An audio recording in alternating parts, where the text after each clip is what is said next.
Sagot ka. Ha? Ang pangalan mo? Kompleto. Kompleto. Ito.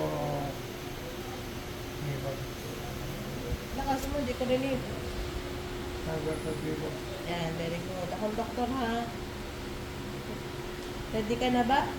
Hi, ready ka na ba sa operasyon? Ah, Oh.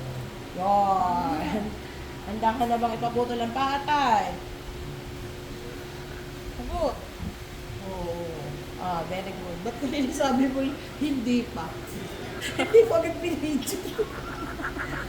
Ready ka na ba paputol ng paa? Hindi pa. Ah. Kamali-mali naman ang sagot mo. Hindi pa naman ako natin. Ah, sabihin niya. Siya nga naman. Hindi pa nga naman sasabi ng orto na puputulin ng paa. Yun pala yung sinasabi niya. Yan, ano naman nga pala.